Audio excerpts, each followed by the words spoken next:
But back to this Trump factor, how it's helping to get left-wing governments re-elected here and in Canada, how Trump is hurting conservative parties in the English-speaking West, although not so much in Europe, it seems. Even on the day that Canadians were voting, Trump posted more inflammatory insults, telling Canadians to elect the man who has the strength and wisdom to cut your taxes in half, have your car, steel, aluminium, lumber, energy, and all other businesses quadruple in size if Canada becomes the cherished 51st state of the United States of America. Joining me is Sean Spicer, Donald Trump's first White House spokesman. Sean Spicer, great to see you again. Look, on the very day that Canadians are voting, on the day that Conservative leader Pierre Poilievre looks like being sunk for being too much like Donald Trump, who's been attacking Canada, President Trump actually tells Canadians to vote for the candidate who will turn Canada into the 51st state. Why would you do something so damaging to Poilievre? I don't look. I think that race has been over for a while.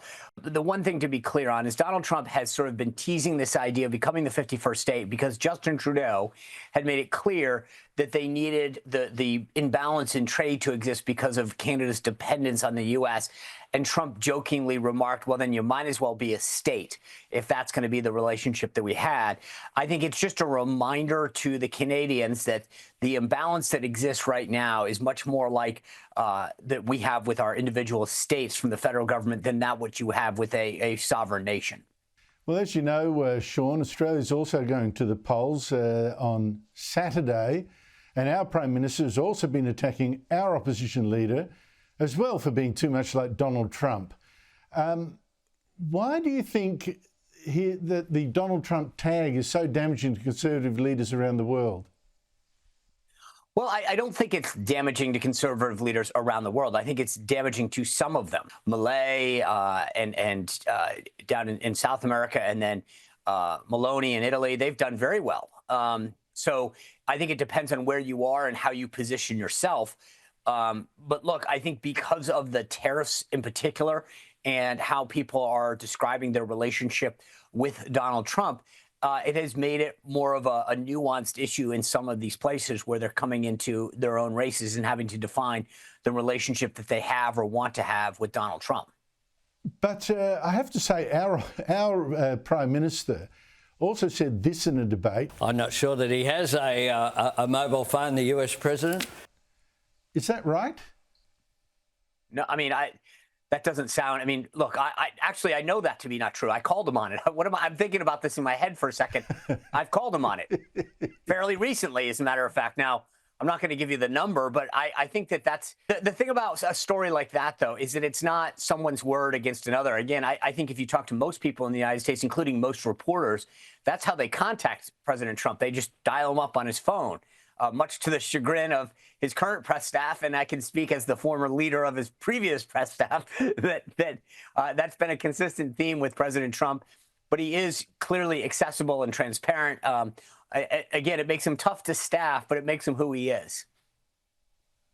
Well, maybe, Sean, you could do our Prime Minister a favour and pass on the phone number, because he hasn't been able to get a phone call through and doesn't seem to have the number himself. An amazing situation. Well, but, I'll tell you this.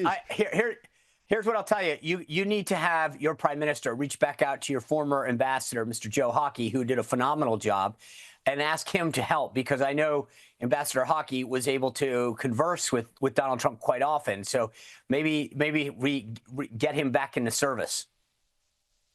See, this is why we have you on the show, because you are such a wonderful aid to American-Australian relationships like that. Our Prime Minister will thank you. Coming up to 100 days in office, well, your time tomorrow, it's 100 days in office for Donald Trump. The president is behind in the polls, though. Rasmussen has got him 47% to 52%. Other polls are even worse for him. Why would that be?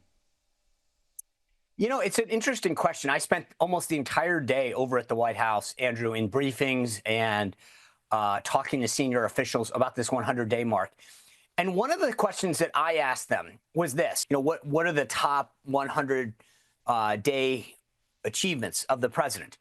And when I got back, Andrew, was a 17-page document And I was going through it, and the thing, and I was being serious when I was talking to a couple of the folks today over at the White House.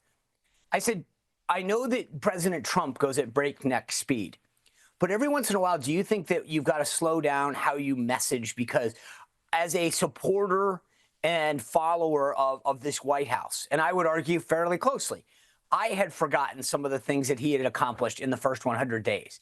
Because I think that one of the challenges they face is that because Donald Trump is doing so much, sometimes it's hard to stop, pause, and get the word out. So you think of some of the efforts that he's led on DOGE and to reform our federal government and the spending that we have. You think of the cultural stuff, the woke DEI, the transgender things that were big issues, all of the work that he and his team are doing to keep America safe and closing the border and immigration reform, rolling up bad guys and getting them back out of the country. All of those things, one of them would have been significant for a previous president. There's a level of confidence that he has right now that wasn't there, I think, at the beginning of the first term for obvious political reasons. You're new at the job. And I say that because when you are more focused on the job that you're doing and less about putting your finger in the air on whatever poll is up or down, you feel more resolute and purposeful in what you're doing. And I think that, look, the thing that's fascinating, I point this out to people all the time, the easy thing politically for Donald Trump to do is nothing. Not cut government, not hold other countries accountable with the tariffs, not deport all of these people who are criminals in the country. Just go along to get along. Let your numbers rise. Do some cute stuff on the side like Bill Clinton did with midnight basketball. But the bottom line is, I think he understands that he has a mandate from the American people to do things. And some things might not be immediately popular. But I believe in each one of these cases, the long-term results will prevail in the polls and reflective of a positive outcome for him with the American people. I know that because if he wanted to, he could easily just shift on a dime and do the easy thing. But he's willing to fight for what he thinks is right and in the best interest of the country. And sometimes that's not like the political short-term best thing. Sean Spicer, always great to talk to you. Thank you so much for your time.